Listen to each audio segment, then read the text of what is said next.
Welcome to The Lock Shop with Nielson and Hustler, powered by Coolbet Canada.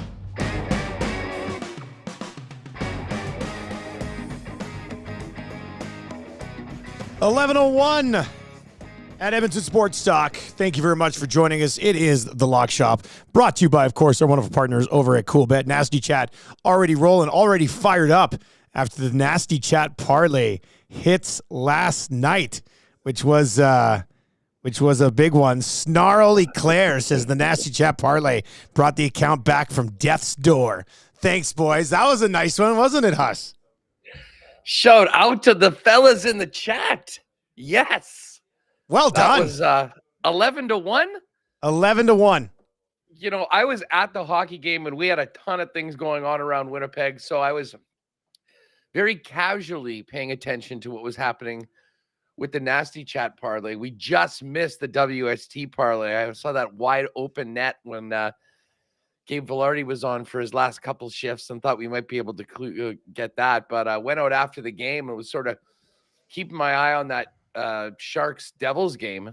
It was 2-1, then it was 3-1. Then I looked over and it was 7-2. And I'm like, I think we're in pretty good position here to cash a nice one. So listen, to all of you beautiful people who provided the winners yesterday.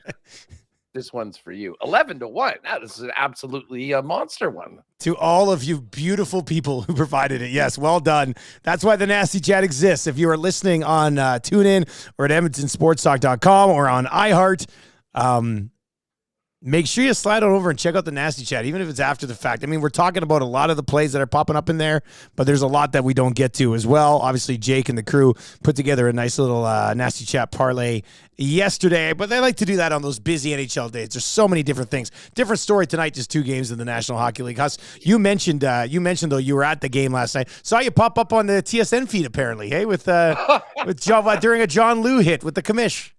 Yeah, it was man of the people, Dusty. You know, I actually did go early, and there was a big media thing with Gary Bettman. I wanted to go to the event with the fans.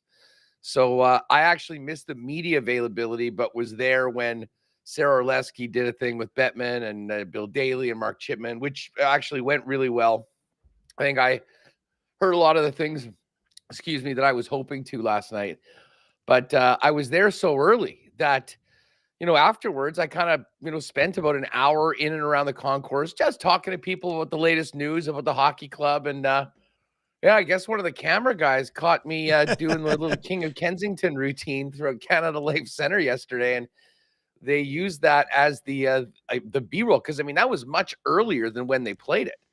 Like the actual moment that was recorded was probably about 10 after 6.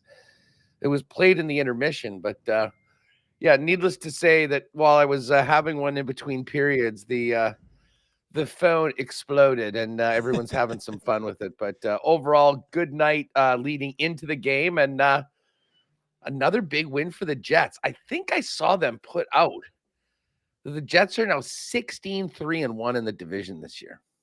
16-3-1 in the div, and there's some top end teams in that division.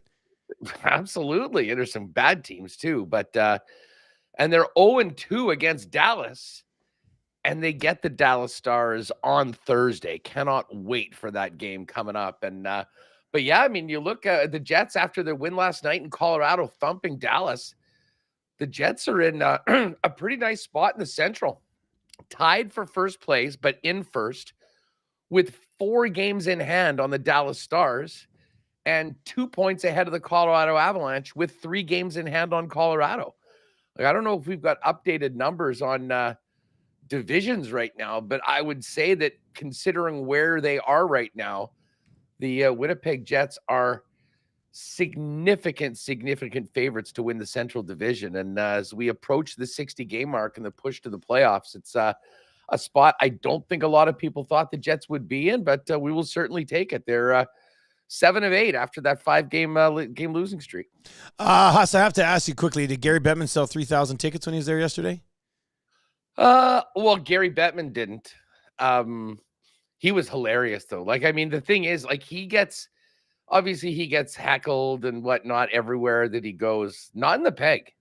Like, he got a really nice ovation. People were clapping for him because I think people that know this team isn't coming back without the blessing and a lot of work by Gary Bettman to make it happen. So, well, I know it's cool and edgy or whatever just to boo on the commissioner.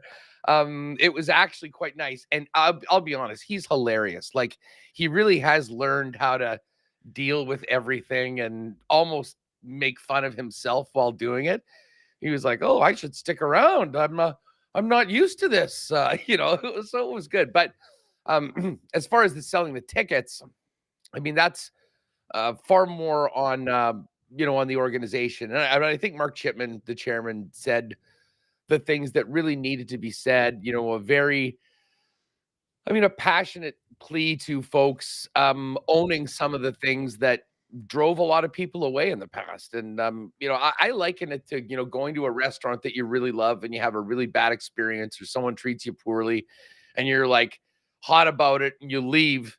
And then after a while, you sort of want to go back, but it's on principle. I mean, if that person or the restaurateur reaches out and apologizes and says, please give us another chance to earn your trust, more often than not, you're going to do that. And that's sort of what's happening right now in the Peg. So I think there was a lot of positive vibes coming out of yesterday. Certainly the hockey team is doing their part right now on the ice as the number one team in the Central Division.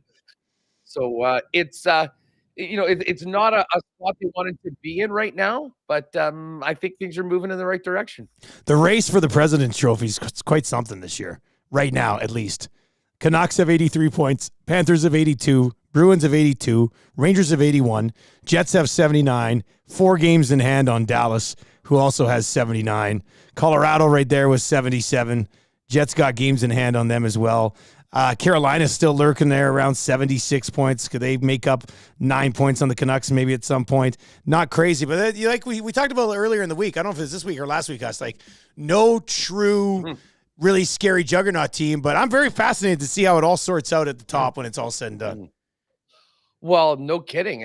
And again, I like harken back to just before the season when Jay Fresh, who puts out all those player cards or whatever, he basically said, I don't know what to tell you. My model's broken. It just likes the Jets too much. And he had all these things, and it kept on spitting out that they were going to win the President's Trophy.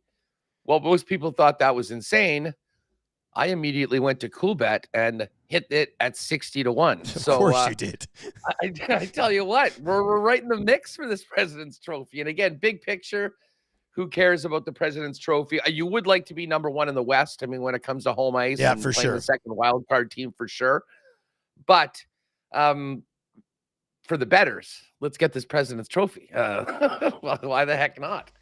That Jets Cup number is way down too. I mean, I'm just looking at it right now again. 7-1 to win the West. Oilers favorite right now, plus 325. The Avalanche, surprisingly, the Avalanche plus 425. I guess they just know that that's such a good team. They've got the pedigree. The Dallas Stars 5-1, and the Jets 7-1. Still no respect for the Jets, but no one around here cares. They're just like seeing their team at the top of the standings and continuing to win the way they've been doing it. Notable elsewhere last night, the Golden Knights going to Toronto, hang 6 on the Leafs, 6-2 final there. We needed the Panthers on the puck line. I needed the Panthers over 3.5. They end up winning that game 3-2 in regulation over Buffalo. Philadelphia Flyers put up 6 at home against the Tampa Bay Lightning. Ottawa-Nashville was a game we talked about briefly yesterday. Nashville at home gets by the Sens 4-1. The Flames double up the Kings 4-2. You already mentioned how Dallas got pumped. Pittsburgh comes from behind, beats Vancouver in overtime, and then the Devils hang 7 on the Sharks because everybody hangs 7 on the Sharks. Anything else stand out for you from a busy night last night in the NHL, Huss? Well, I mean, as I said, I was kind of focused in on the Jet game, being there in attendance, and nice game for Winnipeg. LB, like the Jets have got to be the favorites right now for the Jennings Trophy, and while I think Hellebuck's close to a lock for the Vezina, LB's a big part of this. And listen, he's doing himself a big time service to try to get a starting gig next year. It'd be very cool for those guys to get the Jennings, and they've been there pretty much all season long, and I don't see that turning around. The game that really disappointed me, and again, we had Florida on the puck line. But none of it mattered when Philly exploded for 3 goals in the first 5 minutes of that third period. I mean, I was paying attention to that game. It was 1-1. We had it in the partner parlay. And I thought, okay, Tampa on the road, you're in a good spot, 1-1 going into the third. And the next time I looked, it was 4-1, and the game was basically over. So tough one for the Lightning. But taking into this game tonight with St. Louis against Edmonton, and I was listening to Jeff Merrick earlier this morning, and I think he sort of nailed it. This could be last call for the St. Louis Blues. I mean, losing last night and then going on the road the next night to take on the Edmonton Oilers.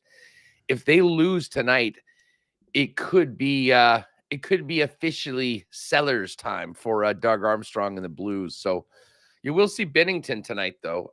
We got Joel Hofer last night playing in his hometown. He was fine, but wasn't great.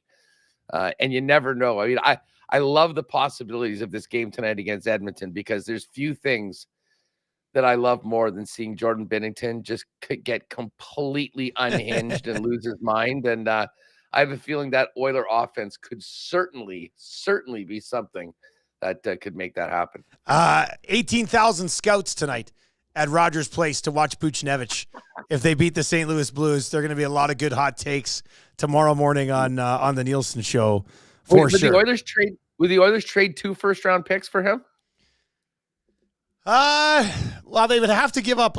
Like, they're going to need them to retain a little bit to make it work, obviously. So I know that's going to be pricey. We were talking about it today. We had Dreger and Andy Strickland on today and Wyshynski today. And we were wondering if, like, Dylan Holloway and a first and something would get Buchnevich and some retention on that front. So we'll see. We'll see. Yeah, it'll be interesting to see. Like, I thought Andy Strickland, well, you had Strickland on too this week. I thought Strickland made a pretty good point on Buchnevich, basically saying that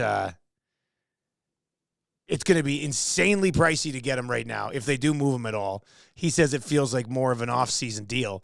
But if you're a contender right now, you pay that extra price to get him for 2 Stanley Cup runs, right? Like, take 2 runs at it in the playoffs with this guy. So it's probably worth the price as opposed to waiting the offseason. Still probably paying a pretty steep price at that time anyway. You might as well go out and try to get this guy right now. Well, and he scored last night. I mean, he's having a monster season. He's good for 30 goals. And, I think he plays a pretty good 2-way game as well, which would fit very well with Edmonton for the playoffs. And yeah, I mean, like, I had a little sticker shock when we talked to Andy yesterday about the cost of probably being 2 first-rounders if you want him now.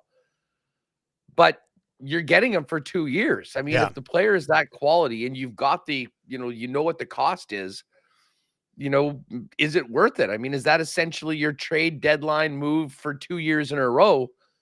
Although, man, first-round picks are first-round picks, and you'd still like to have some of them. But he's a heck of a player. And if the Oilers were able to get him, I think that would really solidify themselves as, one of the legit Stanley Cup favorites. So the 2 games tonight, Huss, you just watched Winnipeg. Just the 2 games tonight. We'll see if Rempe decides to drop the gloves again against the Columbus Blue Jackets. It was funny. We were joking this morning on our show. There's 2 games in the National Hockey League tonight. One features Connor McDavid. The other features Rempe. And you might actually be a little bit more intrigued to see if Rempe drops the gloves again. McDavid hasn't scored in 10. He's going to get off the schneid at some point. But it'd be interesting to see how that kid handles himself again tonight against Columbus. You have to think there's a rematch coming. No, yeah, because Olivier, whatever that French dude's name is that pounded him, that was on Columbus, right? Yeah. In their last game. They're going at it again tonight. So, well, I feel for this Rempe guy because it's almost like he's expected to fight every single night. Again, and I mean, if you saw his face after that last one, I mean, he's banged up good. I mean, he took some heavy shots. We had Cass yesterday on 2 Guys in Goalie talk about how the kid needs to defend himself a little bit better in fights. Especially if he's going to be fighting all the time or somebody's going to put him down in a hurry. And he's got Olivier again, and then they play Toronto, and you have to think if Ryan Reeves is in the lineup, Reeves is probably going to want to crack at him too. So it's just so old school. I still haven't adjusted to it. Tough job, man. Yeah. Tough job. You like having to throw down against the biggest. Well, it's wild because it's not even technically really a job yet. If he didn't come in and fight everybody, nobody'd be like, well, he's got to fight this guy now and fight this guy now. But that's how I guess he thinks he's going to stick in the National Hockey League, right? So, well, and guys are like, I mean, when you started off with a dub over Matt Martin, then people sort of wake up and pay attention. And you can't miss the guy. He's also 6'7", and he's been blowing some guys up. So he's getting his fair share of attention. But I do feel for a young guy, as crazy as this sounds, having to throw down every night. But I'm certainly here to watch them. I can't deny that. I'll be putting together a little EST parlay for the Oilers game tonight. We hit the last one, kind of riding on the big line there a little bit, so you can watch for that. I'll see if I can kind of piece it together here as we work our way through the show. We're going to get to some golf stuff. P. Greg's going to join us here in just a few minutes. The Rangers tonight at home against the Blue Jackets, minus 243 favorites. Total in that game set at 6.5. If you want to get on the Rangers puck line, it's minus 1.5 at plus 100. The Oilers, even a bigger favorite at home tonight against the St. Louis Blues, minus 275. Total in this game is at 6.5 as well. Oilers on the puck line still just minus 111. Connor McDavid, who hasn't scored in a long time by his standards, to score tonight, still minus 107. And his assist prop that's just been hitting over and over and over again. And we got this a little bit earlier this morning in the plus 170s on the Nielson show. Over 1.5 assists for Connor McDavid tonight. It is now sitting at plus 169. If you have any plays for it tonight, there's Spency 5 cents. He says the McDavid over 1.5 assists has been easy money lately. It's hit 5 straight. And 8 of the last 10. 8 of the last 10, he's had at least 2 assists. Just hasn't put a puck in the back of the net just yet. So we'll build a little something for the EST parlay, and we'll get that up as we work our way through the show. Huss, is there anything? I know it's a light night, but have you sprinkled anything? Are you on anything? Is there anything you like from these 2 games? I'm looking at all these props from the Oilers Blues game, and it is amazing. Connor McDavid over 1.5 points, minus 143. Yeah. It just goes to show you how nuclear this guy has been. But I'm sort of with you. I think the goal is coming. And to be honest, I think when it happens, I think there's going to be a bunch. What about a McDavid hat trick tonight? Oh, boy. At plus 1350. I mean, I can see the headline. I can see the headline now. McDavid blows slide up, like kicks the schneid in the face. I think when he gets 1, he's going to probably get 2. So I'm looking at McDavid plus 400 on over 1.5, and maybe with a little touch on the hat trick. We're going to be cheering for something tonight.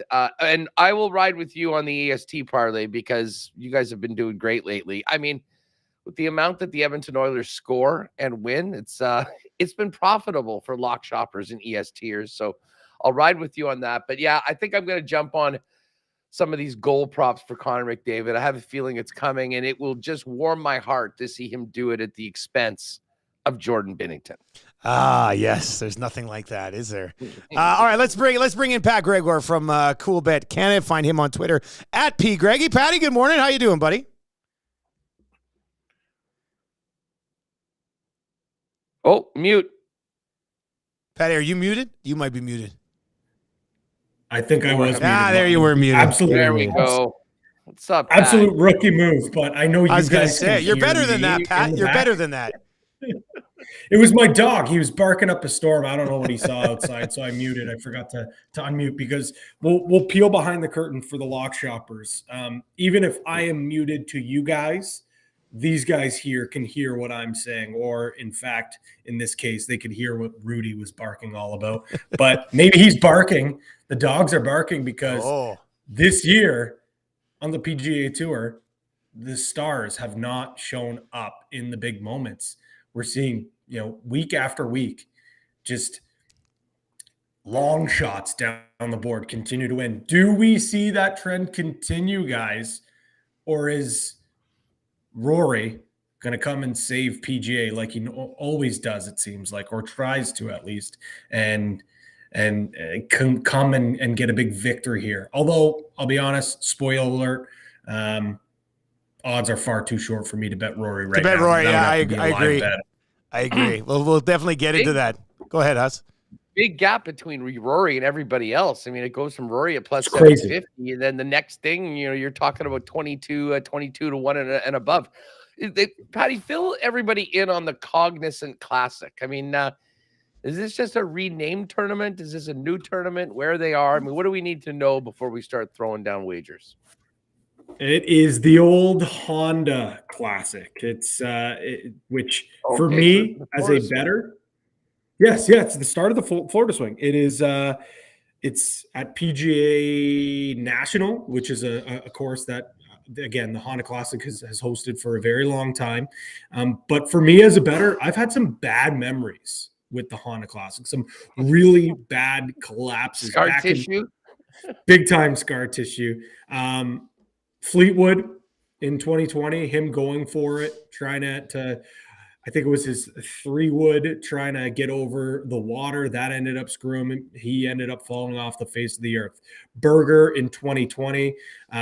Berger's actually a guy that if you're looking for a comeback on some long odds, maybe that's a play because he's had a lot of success here. Not in 2022. He had a massive, massive collapse. I wasn't on him, but I know some other folks last year. Eric Cole, one of the all-time biggest collapses in recent memory of the PGA Tour. He ends up falling flat on his face. So hopefully the name changes some of the vibes for me when it comes to outright betting for this tournament, because I've had some absolute gruelers come down to the wire and end up just stabbing me right in the heart. Stabbing me right in the heart. That was really tough. We'll talk some hockey with you, Patty, and I want to talk a little Blue Jays as well. But you guys just want to dive right into the golf picks right now? We're kind of already on the top and might as well just keep rolling, eh, Hess? Yeah, Pat, keep rolling. Fill us in on who you got right now. I got a couple picks, but I'm interested to see if what you're cooking up. Well, as you mentioned it's a really weird board with the big drop off from Rory. I think if you learned anything last week, just because there is a clear-cut favorite in golf, despite the course record, despite recent form, whatever you want. Like, look what happened with Tony Finau. We thought, he's going to, if he's on, he can run away. That's certainly the case here with Rory.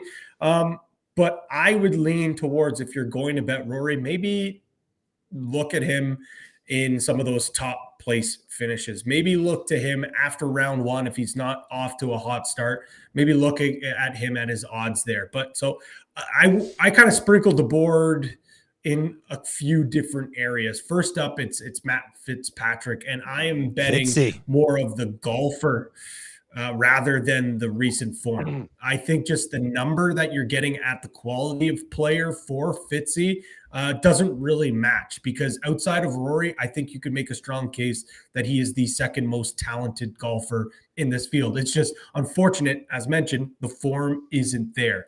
He's played 5 events so far this year. He's got 2 top 20s, but he's also missed the cut twice and then finished 58 in his other.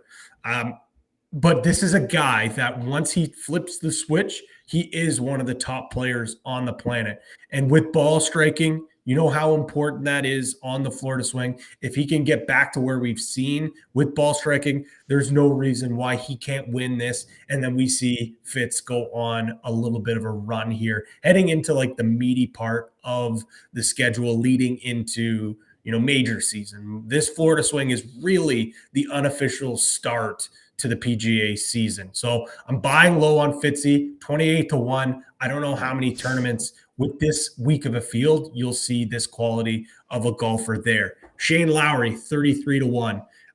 It's, again, Florida Swing. For an Irishman, this guy loves playing in Florida. Outside of the UK, this is probably where he plays the most comfortable. Data Golf actually has him ranked in 10th in true strokes gained. He finished T5 here last year and then solo T2 the year before. I'm just going to bet him at this number, but my bets where I really like him is top 10 plus 333, and then top 20 at plus 160. I'm keeping the Euro flavor here. I'm keeping the Ryder Cup flavor here. I'm going with Sepp Straka, 40-1. He won the Honda, same tournament, different name, back in 2022 and finished 5th last season as well in this tournament. He leads the strokes gained in this field for players that have at least played 2 times at PGA National at plus 1.75 strokes gained. So that's almost nearly 2 strokes gained each time he plays here. He's also gained on the greens 3 of 5 times he's played at PGA National, including the last 2 rounds where he had great outings. Again, though, like Lowry, like Fitzpatrick, you can sense a trend here. I'm leaning more on course history than recent form. He's missed the cut twice already this year. He had a really solid start, T12 at the Century, but hasn't really found his form here. I think with a weaker field, again, talented golfer might be able to rise to the crop. And then one of the other bets that I really like, a little bit of a longer shot, Adam Svensson, the Canadian, the BC boy, 40-1. Ball striking. This guy is one of the best ball strikers on tour right now. He ranks 9th in strokes gained tee to green per round. He's coming off a top 10 finish at the Genesis, and where he was gaining almost nearly 2 strokes per round, I should say. He's 8th in approach shots right now, from 175 to 200 on the fairway. So this really matches well for him for the course. I think he's playing really well. I think he's finding his groove. So I like the Canadian at 40-1. Those are my top picks. There's a couple other ones that I like down the board, but I think you guys might hit them, so I won't give away any spoilers. If you guys don't get to it, then maybe I'll throw away a couple of sprinkles as well. I'll just quit. I love the Shane Lowry pick. He was a guy that I was sniffing around a little bit, so I'm glad that you threw him in the mix there. Huss, who are you going? Who do you like? Who are your 3? Well, I'm with you on Lowry. I mean, I think he's T5 second and T5 in his last 2 trips out here. Mm-hmm. Now, there is something. It is funny about this course. Most of the recent winners have then missed the cut within the next 3 years of this event. So I don't know how much you want to lean on course history, but I'm going to do it right now. And I'm firing right at the 33-1 number. I mean, to me, I think we've got nice numbers on some guys that, legitimately have a chance to be there on the weekend. Shane Lowry is one of them. You already talked about those guys. He's getting a touch. And former champion, I believe in 2020, it's time for Sung J M to wake up. And he has traditionally done very, very well in this Florida swing. As I mentioned, he won the tournament before. He's been very mediocre by his standards so far this season. He's been getting a little bit better. I think his last tournament out, if I'm not mistaken, was the Genesis, where he was T44. I mean, he'd been making cuts, but not doing much out. Like, he had a nice start with the Century T5 and then T25 at the Amex. But that's in January. So I'm hoping that this couple weeks off since the Genesis has sort of gotten him ready to go. I'm going to hit him at 33-1. Shane Lowry was the other guy right in there at 33-1. And another guy that I think his game really suits this course is my guy Minwoo Lee. And Minwoo is also there at 33-1. So I will always like to go in between sort of 20 and 40. It's a very unique board this week. If you're staying away from Rory, I think you can get a pretty nice number on some of these guys. So I'm looking dead at, and there's a couple other guys in there if you're interested at 33-1. Speaking of Canadian content, Corey Connors is there. And your guy, Dusty, Killer Keith Mitchell. Is he on my list? Yes. He is.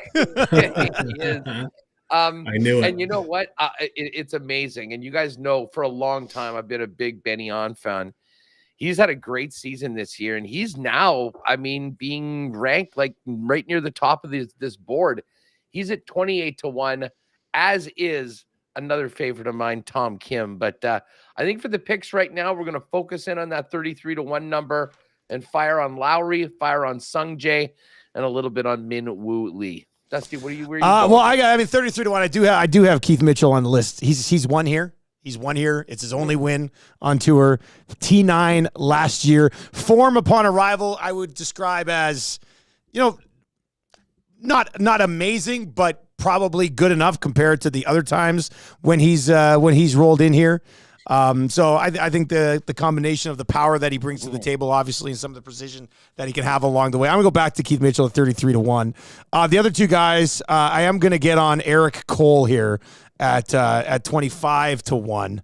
Lost last year here in a playoff So he played the course extremely well last year. Finished 4th in Napa just a few weeks ago. Had top 10 finish at the Genesis as well. And his short game over the last 24 rounds ranks 7th in the field for strokes gained. So he's been playing extremely well on his way into the green. So I like Eric Cole at 25-1. And then this is a guy that I'll mix in. I'm not a. It seems like once a month, once every 5-6 weeks, I'm sliding into the JT Poston. If you're looking at it as far as form goes this season, I'm not sure there's anybody that's really playing better outside of maybe the French dude, who maybe we can talk about a little bit later on, who I think's 50-1 here. But so far this season, 5th at the Century, 6th at the Sony Open, 11th at the Amex, 20th at Pebble Beach, 10th at Rivera, and hasn't had the great round here, but he's only missed the cut once in 5 attempts so far. Plus, according to some of the stuff that I read today, loves the Bermuda grass. Top 6 finishes back-to-back on the Bermuda grass, which they will be playing on here. So JT Poston at 28-1, Eric Cole at 25-1, Keith Mitchell at 33-1. I had Shane Lowry and Keith Mitchell both in there. When Patty went with Shane Lowry, I was like, well, I have no problem giving Keith Mitchell a little bit of love there as well. These are a bunch of guys here that we can probably put together a nice little top 10, top 20 sort of parlay along the way as well. Patty, you did say you had some guys even further down the list that you were wondering if we would get on. Who are some of these other names that you were thinking about? Yeah, I'm surprised not one of you thought about sprinkling here, but Akshay Bhatia, 80-1. He is a guy that grew up playing a lot of coastal golf in the Bahamas. When you look at his recent form, if it is a desert style or on the Arizona, California swing, he struggled. But anytime it's coastal or even inland, that's where we see it. He's a crafty ball striker. I know he only weighs about 110 pounds soaking wet, but he really can hit the ball. And he's a creative player. And as you guys know, with it being a Florida swing, if we, this time of year, you do get a lot of wind. So he's a guy that I think, again, 80-1, I would certainly think about sprinkling on. And then the other is big Robbie McIntyre, 100-1.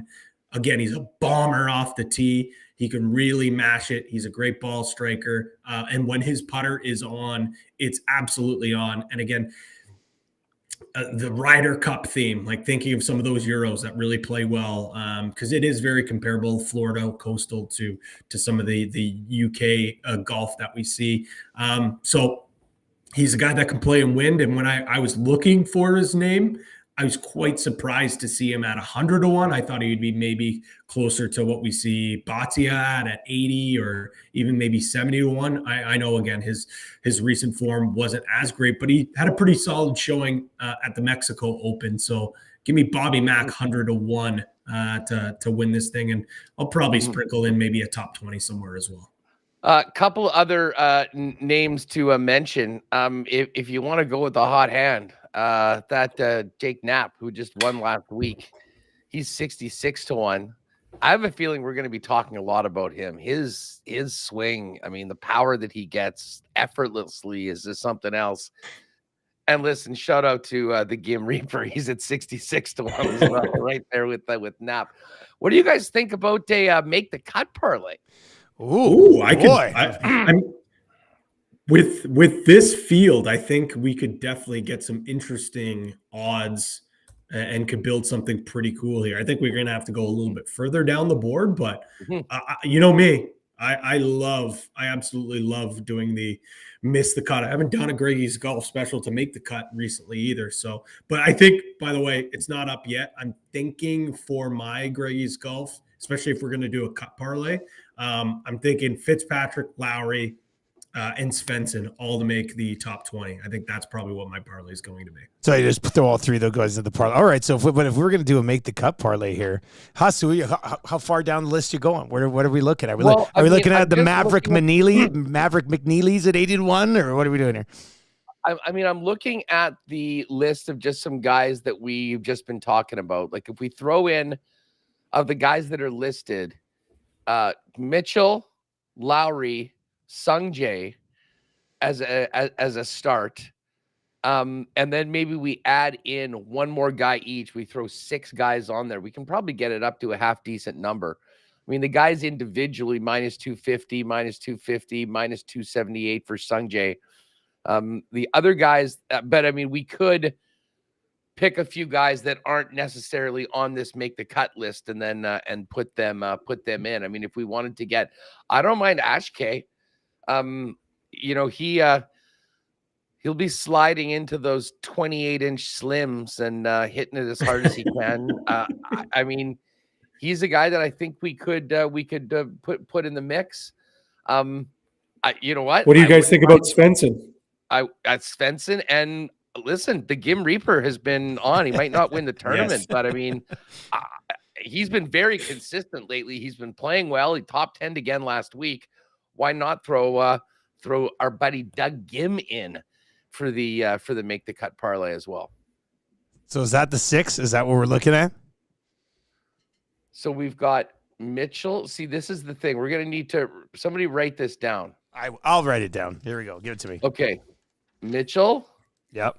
Lowry, Sungjae M, Adam Svensson, Ash K. Badia, and the Gim Reaper. I love it.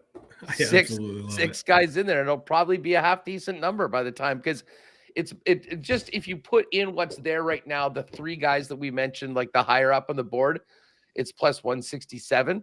But I think we add those 3 more at a lower number, and we'll probably end up getting a pretty good one. So see what the golf boys can do with that, Patty, and we can get that up and jump on a little make the cut action for this week.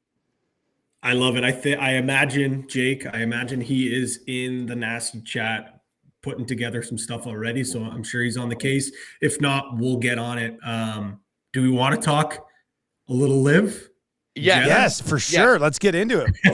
Let's do it. Now, I have a question, actually, and I don't know whether this is just the way that I am looking at it on my screen, but if you pull it up, it says place top 5, Anthony Kim, and then it's plus 165, plus 600, plus 1,800. I imagine that's just probably not looking properly. I think it's probably 18-1 for top 5, 6-1 for top 10, and plus 165 for top 20. Yeah, correct. So that's just obviously some sort of technical error, but you got it right. Top 5, top 10, and then I believe it would be top. Oh yeah, and if you click on it, for like those prices, I'm clicking on it right now. If I click the 1 plus 165.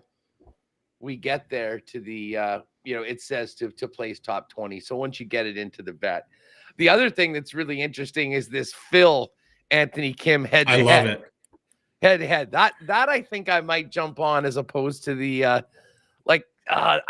top 20 or top 10 coming out of nowhere. Probably going to be difficult to do. But can he go head to head with Phil, who's been struggling? I think he can. At plus money, and you get to have fun, and it's at the expense of Phil. Why the hell not? That seems like an auto bet for me. I really like that one. There's I think that's great. This is an interesting one. This tournament here. I mean, live again. It is great that you've got top guys like Rom, DJ, Koepka, Gooch, obviously, because again, if he doesn't make it into the Masters, there's got to be an asterisk there because some of the top players are not in the Masters. Feinberg had the best tweet yesterday. He should be banned for life. I saw that. Right now, Augusta, you know what? You disrespect the Masters like that, you bum. You're banned for life. You bum. You're never coming. You're never coming. Hasn't done anything to qualify. Just kind of expects everything to be given. And what the hell did he do really on the PGA Tour? Won some rinky-dink swing season event and then bolted to Live. Did he have a good season last year on Live? Absolutely. But Taylor Gooch should take the Masters out of his mouth and not even mention it for the rest of the way unless something happens. He should just shut the hell up if he ever wants to even be allowed on the grounds at Augusta National.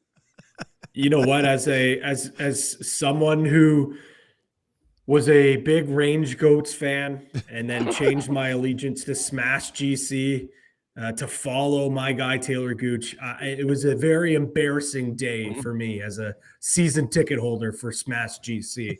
Very disgusted, to say the least. But I thought about sprinkling him at 14-1 because, let's be honest. Of course you did. Let's be honest. Would it not be very fitting and put Liv in some good light here, or at least into the limelight for him to win a tournament? But to be honest, I do have two outright bets that I really like a lot. Still, John Rahm at plus 550. I can't stomach it. I can't do it yet. He's got to win before I think about betting him. But I'm not going too far away for my next two bets. DJ plus 900, hottest golfer in Live Golf right now. And he's also won 2 events here at Royal Greens in Saudi. He won the Saudi International in 2019 and in 2020. So he's got experience here, and he's been playing some really damn good golf as of late. He won that Live tournament in Las Vegas. And Brooks, a.k.a. Mr. Jeddah. He has won this tournament already twice. He's won this tournament already twice, in the inaugural in 2022 and in 2023. And as we know, Brooks is a guy, when he finds a course he likes, or when he finds an event he likes, he's not afraid to go back-to-back, or even back-to-back in some cases. He won back-to-back majors twice in 2017 and 2018 with the U.S. Open, and then 18-19 with the PGA Championship. I'm looking for 3 times, though. He's already done it. So the fact that you can get Brooks at Live Jeddah, his bread and butter. Come on, give me a break. 11-1, I'll take it. So give me those 2. I'm a little bit of a dry spell. I didn't win my Vegas, Live Vegas. So I think I might have had to hand over the hottest Live golfer on the planet title to someone else. I'm looking to get it back here. You know what stands out to me about this Live lines? Like my guy, the captain of a Ripper GC, Cam Smith, 18-1. I mean, he's behind Hatton, Gooch, DeChambeau, Neiman, Koepka, DJ, Rahm. I mean, he's been fine for the first couple of events. He's too good, though. Like, I hope he just hasn't taken the money and now doesn't really care. You know, he'll care once they get to Australia, which is the best tournament of the year on the Live Tour. He'll be fired up for that. But he's just so damn good in a field like this, where obviously there are some real elite top players, but he should be amongst the favorites. I think anytime he steps out on a golf course with the rest of these guys, I think it might be a Ripper week. I think 18-1 on my guy Cam Smith might be something we got to take a swing at. I love listening to you guys talk Live. I really do. I wish it was force fed to us a little bit more on television. That you like, if I sit down on a weekend and I'm flipping around and John Rahm's on my television, I'm probably going to settle in for a little bit. You know what I mean? I have an ask of Liv. We should do a special Liv podcast, Patty. Live, laugh, love. Yeah. How's that not already a thing? Honestly, it's got to be. Live, laugh, love, wager. They do such a terrible job of explaining what's going on in the team competition. Like it's supposed to be like they spend so much time talking about these teams and stuff like that. And when you're watching the event, you'll have like the F1 style leaderboard, and then it'll tell you, what's happening. Like, oh, this is the team position, but you have no idea who else is on the team. That, for instance, a guy will be -8 leading the tournament, and his team will be in 4th at 5 under. We're like, okay, great. The rest of his team is +3. What the hell's going on with the rest of the Range Goats? Or like Kevin Na is heating up. Where are the Ironheads? What are they doing right now? How are they in this position? They do a terrible job. And I don't know whether they're trying to not focus on the guys that aren't doing as well, but that's sort of an important part of the team bit. And I'll be honest, I would love to get to the point where we're betting on the teams. I mean, if that's a big part of the events, I mean, let's get some action on the range goats. Let's get some head-to-head on Ripper GC versus the Cleeks. Like, why not? I think that's the way that they have to go, but they've done such a poor job of letting people know who's on the teams, how it works and all that. I'm not sure we're at that point yet, but I would love to see that move forward. Like, I don't think Liv's going anywhere. So if that's the case, may as well get in there and make it better and get a few more people sprinkling and caring about the team competition. Yeah, I totally agree. It's something that boggles my mind because when this first happened and this first came out, they were really pushing the teams. And it seems like on social media, they're always pushing the teams. But then when you go to watch it, it's like, how does the scoring system work? What's going on here? Does it really matter if the rest of your team sucks and you're winning? Yeah. So even it would be awesome to do an event where it isn't an outright winner. It's a head-to-head, scoring system where it doesn't matter who wins the individual event. Like we talk about it all the time. I mean, we got the President's Cup this fall in Montreal. Can't wait for that. Whenever the Ryder Cup, comes around, the Valspar, very cool event with match play. Like, I think that's something that the PGA Tour has missed out on and hasn't been able to figure out a way to get more match play involved or team events involved. And Liv has it right in their hands, and they haven't been able to figure out how they can make that work. I totally agree. But hey, they've got their new streaming deal on the platform Caffeine. It's like, what? I've never even heard of this. Just when you think, whenever they get this like positive momentum, everyone talking about how good their coverage is. It's on YouTube. It's so easily accessible. Then they go and do something. Just I don't understand how these guys with this much money and these many contacts and get all these golfers can't get a decent television deal somewhere. It's wild. You know what I mean? Absolutely. Listen, I think there is a lot of hesitancy because, I mean, they're associated with the Saudis. There's a lot of people that don't like where the money's coming from. And I mean Formula One rolls through there, though. Formula One rolls on in. You know what I mean? Like, that's the thing. That's the thing. It's a little bit of a hypocritical take in today's world when those guys have their hands in literally everything. You can see the dogs are not feeling the Live as well. The dogs barking are good news for the Blues and Blue Jackets tonight. I'll say that right now. Yeah. That has me a little bit concerned about the Oilers play a little bit later on. Patty, on the Blue Jays quickly, are we good with golf? I just want to quickly hit with Pat on the Jays here. Huss asked me yesterday where my buzz is at, and I said I was kind of limited at this time. What about in Toronto with you guys for the Jays right now? Buzz for me personal is, I don't know, maybe half a drink and like half a can of Bud Light. That's where my buzz is right now for the Blue Jays. It's next to virtually nowhere. Talk to me though, opening day. Talk to me mid-season when, hockey's done and basketball's done. That might change. I don't know. It was way too painful of not just the off season and what could have been or what we thought, what we were led to believe, but even just the last couple of years, the way the season's finished and the high expectations. Like, I don't know.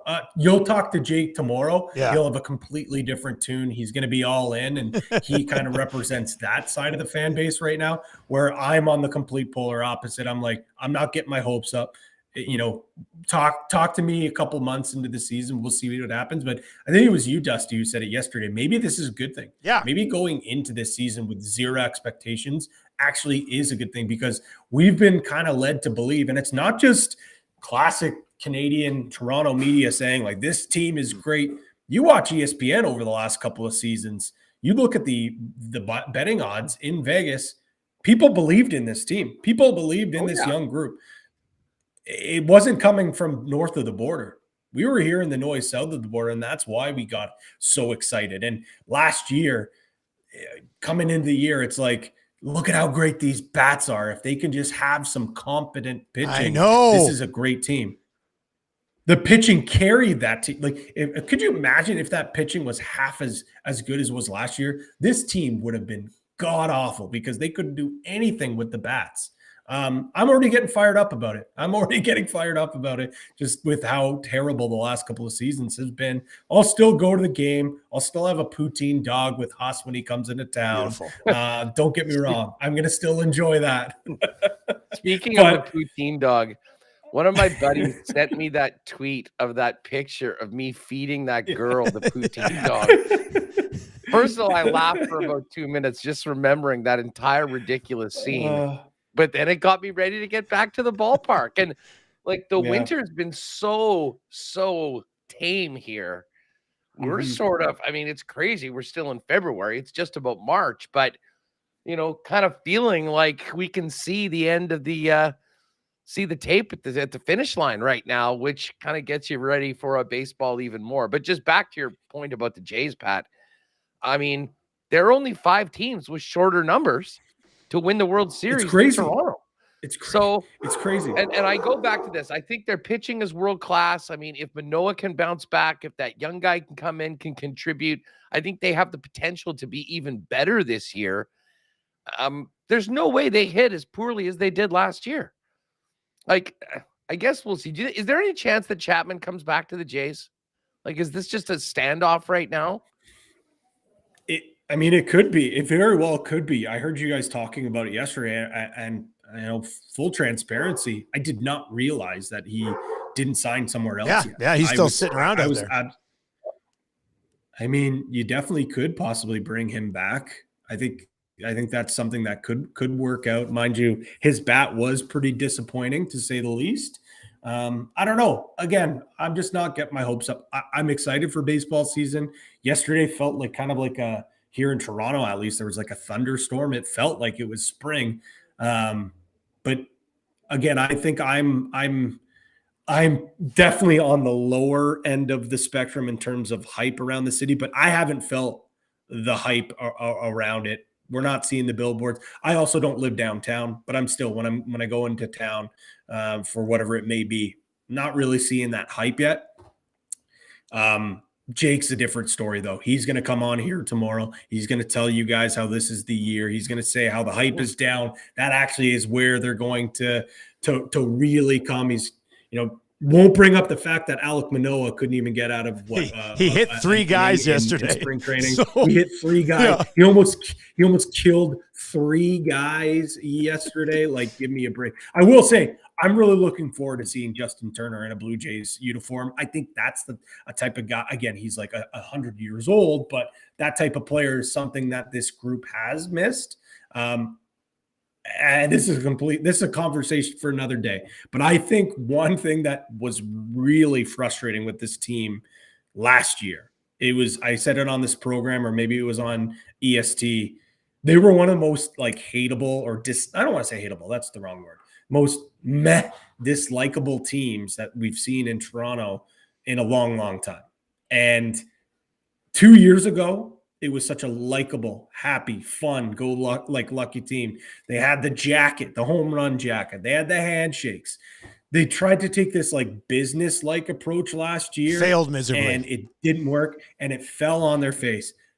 Baseball's a long season, guys. It is an absolute grind. These guys have to have fun. These guys have to keep themselves entertained with other things, or they're going to all hate each other at the end of the season. It's insane that the one thing that they had going for them was this great culture in this locker room. Yeah, sure. Were they maybe making running errors? Were they maybe not quite as dialed in the infield? Well, they were on this business-like approach, and they still ran the bases like dog shit. They still made errors in the field. It did nothing at all. It did nothing. It just made them less likable and, to be quite honest, insufferable at some moments. So just get back to the old Blue Jays, have fun. It's baseball. It's not just the Blue. They're not the only team to ever do something like this. Give me a break. Guys are playing cards in the bullpen. Guys are doing it. This is baseball. This has been happening for a billion years. Give me a break. Huss, you got to get 100%. going. You got to get going. Yeah. I got a jet. We got a big show on WST, so jump on over there when you're finished with what's going on EST, fellas. And fire me a text when we get that make the cut parlay in there, and we'll fire that over for the peeps on WST.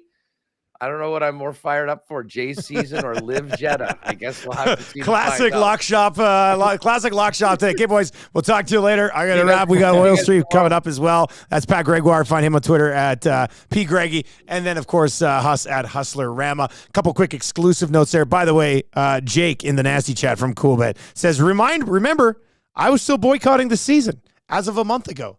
So a big twist here for Jake. We'll find out. He's going to pop by for a visit tomorrow on the Log Shop, which should be, that makes me feel Happy Gilmore accomplished the feat no more than an hour ago.